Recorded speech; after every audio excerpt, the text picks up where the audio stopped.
Ini yang punya mobil nih. Mau kemana mas? Hah? Mau pindah rumah ya? Pindah rumah. Pindah terus ya. Banyak banget uangnya nih mas. Enggak sih, ini cuma apa ya, investasi aja sih. Oh, berarti ini rumah siapa mas yang kita tinggal? Rumah orang.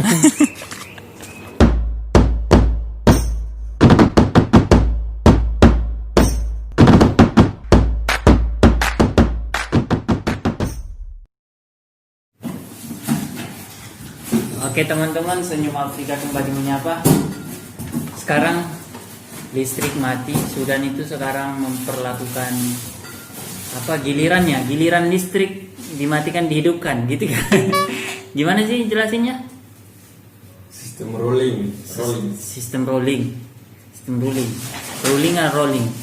jadi sistem rolling karena apa? Katanya ada perbaikan di pusat, jadi setiap rumah itu kadang dihidupin jam segini dan jam segini harus mati, jadi bergantian. Kok rumahnya mewah tapi makanannya Indomie mie mentah. Jadi begitulah guys. Kita nggak boleh bermewah-mewahan karena bermegah. Coba lagi. Jadi walaupun rumah kita bagus tuh, makanan kita ya tetap Indomie karena Indomie selera aku. Kayaknya Indonesia nggak bisa ditinggalin. Kita walaupun di Sudan, Indonesia kita tetap ingat. Iya, budaya kita di Indonesia harus selalu dipertahani. Jadi gitu guys. Jadi jangan lupa budaya sendiri. Oke teman-teman, di sini kita klarifikasi sedikit ya. Jadi sebenarnya rumah ini bukan rumah kita, dan rumah yang kita akan pindah itu bukan juga rumah kita. Kita cuma sebagai cuma pembantu kesehatan. Kita cuma angkat-angkat barang, Makanya kita bersih-bersih. Jadi makanya nih makanannya kita ini ya. Jadi saya sampaikan ini adalah salah satu pekerjaan mahasiswa, bukan semua sih mahasiswa, cuma orang-orang tertentu lah, orang-orang yang alhamdulillah dapat di situ walaupun cuma bersih-bersih, cuma yang jelas ada pemasukan.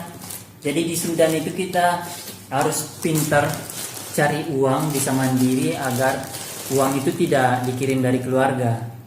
Kita bisa menghasilkan sendiri. Entah itu, jadi banyak mahasiswa-mahasiswa di sini berjualan kayak menukar dolar, misalkan jualan nasi. Karena di sini kan kalau mau dilihat dari kuliner sendiri ya, itu makanannya nggak cocok di lidah Indonesia atau di lidah orang-orang Asia. Makanya mereka berinisiatif untuk membuat makanan yang cocok di lidah kita. Yang banyak mahasiswa sekarang tuh kerja sambil kuliah. Untuk apa? Untuk bisa mandiri, terus bisa hidup tanpa dibiayai oleh orang tua. Dan salah satu pekerjaan kita yang ini, kisahkan sedikit dulu, kisah-kisah kelam dulu sebelum ke Sudan. Jadi beliau ini orang yang pernah berada di jalan hitam, teman-teman. Ya. Sekarang alhamdulillah kita sudah tunjukkan dia ke jalan yang benar. Dulu rambutnya pendek, sekarang panjang. Jadi alhamdulillah ada perubahan. Malah lebih ke yang ini. Dala kan gondrong atau apa kan sunnah Rasulullah juga. Sedikit kenapa orang Sudan itu banyak yang gondrong? Yang pertama, yang faktor utama ya salah satunya sunnah juga lah ya kan. Sampai sini masya Allah sudah sampai di nanti ini. Nah, terus yang kedua, fungsinya juga bisa melindungi kepala dari panas matahari. Di sini tuh panasnya paling panas sekitar 45 ya. Sekitar 45 derajat. Paling panas banget tuh. Terus kalau yang paling dinginnya bisa sampai 10 derajat atau 10 derajat lah atau 17 derajat gitu. Ini menurut pengalaman yang pernah kami dapat ya. Nah, bahasanya keren banget. Kayak calon DPR. Iyalah. Iya betul. Jadi nanti kalau antum jadi pengusahanya ya bosnya saya. Amin. Insyaallah. Saya bosnya ya? Iya, antum kan punya pabrik gede. Walaupun cuma jadi sapam ya. Jadi menurut pengalaman cuacanya seperti itu kan. Paling panas 45 ke atas, paling panas 45 ke bawah lah, 48 ke bawah gitu. Tapi kalau yang paling dingin 17 paling dingin 17 kayak 10 gitu lah, 17-10. Dan yang paling banyak di ini cuaca panas sih, musim panasnya itu lebih banyak daripada musim dingin. Musim dingin mungkin sampai 2-3 bulan, sisanya itu musim panas semuanya. Dan bulan Parang bugis kesian. Maaf teman-teman, kadang kayak gitu. Ya bahasa kita sehari-hari bukan bahasa Indonesia asli. Kita ini orang perantauan, jadi bahasanya kayak gini. Jadi tadi di mana pembahasan kita? Sampai di mana? Jadi musim panas itu sampai 8 bulan gitu. Musim dinginnya 3 bulan kita, 3 bulan atau berarti sisanya itu musim Kurang berarti. kan ada 12 bulan. Iya. Berarti 4 bulan lah. Kira-kira 3 bulan itu musim dingin, sisanya itu musim panas. Penjelasan begitulah. 9 bulan ya kan? 9 bulan itu musim panas. Dan ada puncak panas banget, ada panasnya biasa-biasa aja, ada adem-adem paling 2-3 hari. Kalau puncak panasnya itu biasanya bulan Ramadan. Bulan Ramadan sebulan penuh itu panas. Jadi alhamdulillah perkuliahan di Sudan tahun terakhir ini programnya bulan Ramadan tidak masuk kuliah, tapi tahun sebelumnya Ramadan menjalankan kuliah sampai di pertengahan. Kuliah belum datang sampai pertengahan Ramadan. Maba. Terus teman-teman banyak yang minta penjelasan tentang bagaimana sih dapat beasiswa di Sudan. Bagaimana sih jalur ke sana? Teman kita ini salah satu teman yang mengikuti jalur, bukan jalur Kemenak, ya Kemenak, ada jalur Kemenak, MOU dan rekomendasi pondok-pondok lain. Dan beliau adalah salah satu jalur yang dapat rekomendasi, bukan dari Kemenak, bukan dari MOU. Dan salah satu rekomendasi dari Ustadz atau pesantren dari Indonesia. Mungkin bisa diceritakan sedikit bagaimana bagaimana ceritanya sampai di Sudan. Jadi ceritanya tuh dari Wajo di mana? Jelaskan kan? Wajo itu dari sebuah kota kecil. Ya, salah bahasanya. Oke. Jadi Wajo itu sebuah kota Sengkang. Wajo itu sebuah kabupaten dan kotanya Sengkang. Sengkang tuh sebuah kota kecil di Makassar. Nah, Nanti Sulawesi ya. Sulawesi Selatan gitu. Seorang Sulawesi, bayangkan orang Sulawesi sampai di Afrika loh teman-teman, masa kalian nggak lanjut? Ya lanjut. Ya setelah itu ini perjalanan ke ini ya, ke Sudan ya. Ini aja proses bagaimana sih antum bisa dapat beasiswa di sini. Gitu. Karena teman-teman banyak yang dari kita akan ceritakan tentang jalur beliau ya, bagaimana cara ke sini. Tapi nanti kita akan ceritakan atau jelaskan bagaimana sih jalur Kemenak. Ada juga Kemenak, ada MOU. Ya. Nanti tunggu aja video berikutnya, saya akan jelaskan. Oke? Sekarang lah sedikit aja. Enggak, ini lagi makan ini, nggak boleh. Jadi beliau tuh dapat beasiswa dari hafalan Al-Quran ya. Masya Allah. Jadi itu aja lah. Ya. Jadi pondoknya mengadakan begitu ya, tes atau gimana? Iya, tes. Ya, jadi tes dan rata-rata yang berangkat sini sudah hafal Al-Quran semua ya. Alhamdulillah. Nah, dari jalur mereka ya sudah hafal Quran semua. Tapi kalau kayak Ana kayak kita enggak. Ana bukan penghafal Quran. Ana dari orang biasa, dari umum. Pernah pondok tapi pondok biasa aja. Paling datang ke pondok cuma makan begini belajar. Iya, orang belajar kita lari. Gitu aja. Tapi punya keinginan besar untuk datang ke luar negeri untuk belajar. Dan jalur anak kesini bukan Kemenak tapi jalur MOU. Dan untuk jalur Kemenak itu ya alhamdulillah Kemenak itu membuka setiap tahunnya di akun Kemenak sendiri ya kan? Iya, betul. Jadi Kemenak tuh membuka tiap tahunnya jalur ke Sudan, Mesir, Maroko dan yang jelas kayak gitulah. Libya ya, yang jelas ke Timur Tengah lah gitu. Timur Tengah. Tapi Madinah nggak ada. Jadi persyaratannya di situ itu hafal Quran berapa? 2 juz atau minimal 5 kayaknya 2 kan. Ya sekitaran 5 lah. Ya 5 ke bawah lah ya. Kalau nggak salah 5 ke bawah. Paling mentok kayaknya 2 yang persyaratkan di sebelum tes. Jadi awal mulanya kalau akan disampaikan di situs Kemenak, kalau tahun ini misalkan sudah dibuka pendaftaran, kita harus mendaftar tuh dari hari ini tanggal berapa, misalkan 5 hari ke depan pendaftaran online sudah ditutup. Jadi 5 hari itu siapa-siapa yang daftar online, nama-nama itu yang akan ikut tes di beberapa kota, di beberapa perkuliahan yang sudah ditetapkan, misalkan di Banjarmasin, di UIN di Banjarmasin, terus di UIN Makassar, terus ada lagi Syarif Hidayatullah yang di Jakarta tuh kalau nggak salah itu. Jadi ada beberapa tempat di Indonesia kita yang sudah mendaftar online datang ke situ untuk tes. Jadi kita ada wawancara lagi dan tesnya. Misalkan wawancara di otomatis pakai bahasa Arab. Bahasa Arab. Iya, bahasa Arab. Akan ada pertanyaan bahasa Arab dasar, terus hafalan Qur'annya dan keinginan ke Sudan atau kemana ke Mesir itu untuk apa. Nah kita tunggu berapa lama ya nunggu ya. Yang jelas kita tunggu informasi dari Kemenak kapan keluar pengumumannya. Jadi begitu aja teman-teman. Jadi untuk orang yang mau berangkat ke luar negeri setidaknya mempersiapkanlah apa yang telah disarankan dari Kemenak. Misalkan hafalan Qur'annya. Ana juga hafalan nggak banyak, bahkan itu juga kurang ini kalau dibicarakan. Tapi kita punya keinginan, punya keyakinan akan bisa sampai di sini. Jadi semoga video ini bisa bermanfaat lah bagi teman-teman semua. Jadi doakan teman-teman kita semua bisa menjadi orang yang bermanfaat dari segi harta maupun ilmu. Jujur, Ana sendiri ya kalau mau belak-belakan, mau jujur-jujurannya. Insyaallah. Ana ini bukan sebenarnya mau jadi seorang pendakwah. Bukan pendakwah lah. Pendakwah itu pastilah kan.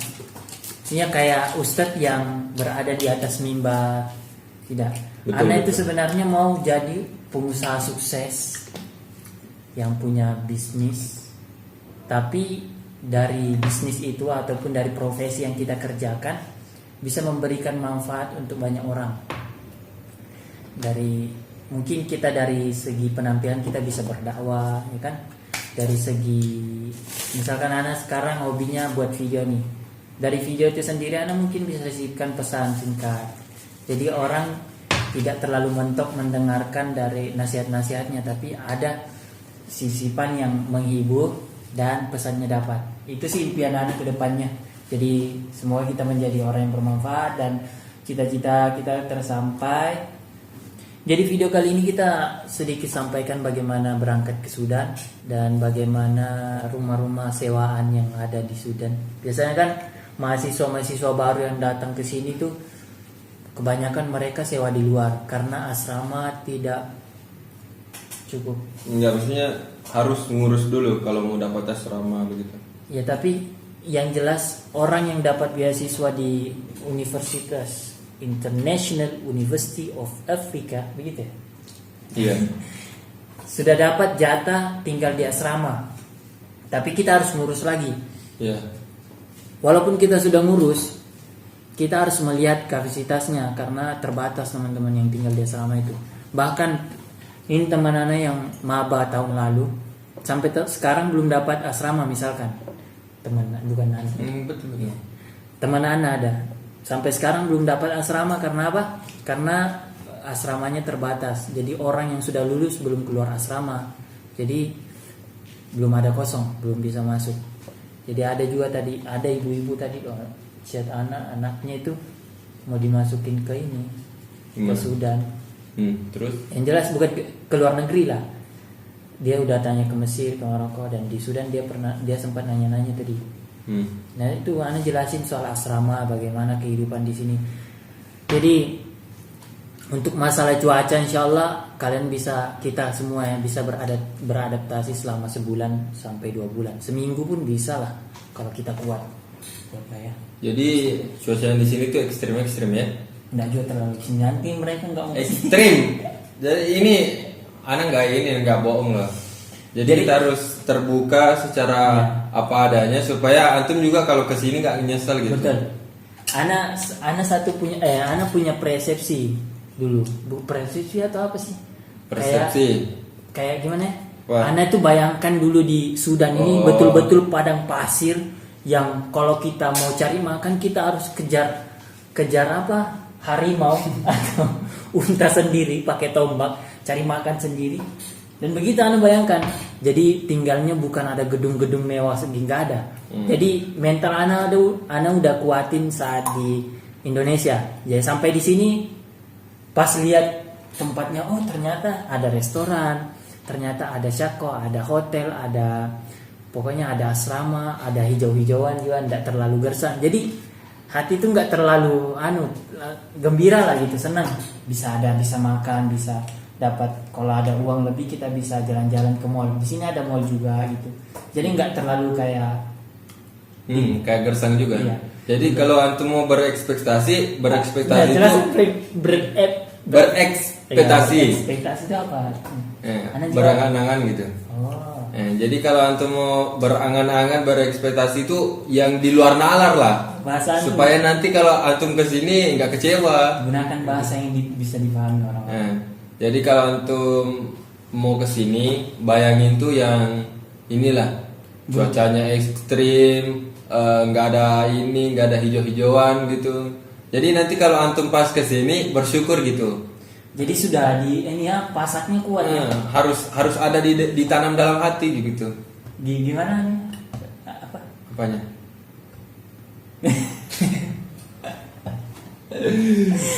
Teman-teman kita memang gini kalau bicara atau apa, kita nggak pintar bicara, tetapi kita ada aja kita buat untuk menghibur diri. Oh, iya. Sebenarnya kita ini banyak masalah, banyak kegelisahan, tapi kita Banyak kita berusaha menghibur diri agar kita jalani hari-hari kita dengan bahagia, tenang, apapun itu, dengan menghibur diri kita. Ya, kayak gini kita kan belum makan nih. Iya. Anda udah makan. Oh udah. Ya. Belum makan. Banyak masalah sini. Kita harus cari uang sendiri untuk makan, tahu kan? Betul. Harus pikirkan. Jadi yang ditanyakan tuh anaknya ada yang sempat mau jadi dokter bedah, spesialis dokter bedah, tapi nggak jadi karena kan perempuan lo anaknya. Ini ibu yang chat Ana. Masya Allah ya. Iya. Mau juga ada kayak gitu tuh. Bukan, Ana juga dapat pesan dari itu ibu-ibu. Dia lihat postingan Ana juga tentang Sudan. Kayak dia bertanya tentang Sudan. Dan kita sudah jelaskan secara detail. Walaupun tidak sedetail mungkin, masih ada lanjutannya nanti. Jadi kita sudah jelaskan secara gamblang bahwa di sini tuh sebegini gini kita jujur gini tempatnya mungkin misalkan tidak terlalu bersih, asramanya begini terus perkembangan ekonominya begini beda dengan negara lain, beda dengan Madinah, beda dengan Mesir. Apalagi Mesir kita mau udah cari pekerjaan, di sini susah. Kalau mau usaha ya pinter-pinter sendirilah. Jadi kalau kita hidup di sini tuh harus ya sekreatif mungkin lah, supaya kita bisa bertahan hidup. Nggak terlalu meminta kepada orang tua begitu. Video ini penting banget bagi antum buat yang mau kesini, yang pengen mengetahui negara Sudan bagaimana, kehidupan Sudan bagaimana, kuliner Sudan bagaimana dan lain-lain sebagainya tuh, apalagi cuaca ya. Nah, jangan ditanya lagi. Jadi dianya apa, antum sempat bantu-bantu apa? Buat apa? Bakso ya? Ya, bakso. Jadi kalau kalian sekarang di Indo itu punya kelebihan masak bakso, masak atau apa? Buat bakso, sini bisa buat bakso, antum jualan sambil mendanai kehidupan antum di Sudan, insyaallah. Kalau antum tidak mau susahin orang tua bisa begitu. Tapi kalau antum mau fokus belajar, orang tua masih mampu, akan lebih bagus kayak gitu. Akan lebih bagus lagi. Jadi apa lagi yang mau dibahas kayaknya itu aja deh. Itu aja untuk video hari ini. Iya. Nanti kita lihat dulu apa? Sebelum kita untuk masukan selanjutnya, masukan kalian bisa sampaikan di komentar. Pertanyaan-pertanyaan kalian Ya, nanti betul, kita betul. jawab dengan video yang selanjutnya lagi. Insyaallah kita buat. Insyaallah. Tapi kita insyaallah kita buat. Untuk itu sebelum kita buat, kita lihat dulu rumah sewaan yang kita mau pergi. Ya. Kita mulai 1, 2, 3. Untuk itu kita saksikan rumah sewaannya. Oh, sama-sama. Udah gimana sih jelasinnya? Jadi sekarang kita kemas rumah mau Let's go pindah this. Bilang itu aja nanti. ya rumah sewaan yang baru. Nanti kita lihat bagaimana. Jadi sini harganya 35.000, yang kita mau pindah ini sekitar 33.000, 33. Beda 2000. Tapi kita lihatlah nanti bagaimana sih bentuk-bentuknya kan. Oke. Bukan tempat kita, bos kita. Bos kita. Jadi sekarang kita tuh jadi bawahan dulu. Nanti insya Allah kedepannya menengah dan jadi bos gitu. Orang sukses itu ada proses dari bawah, tengah, ke atas. Jadi untuk itu saksikan terus, kita lihat apa imigasi jelasnya. Let's go dit. Kita lihat rumah sewaan selanjutnya.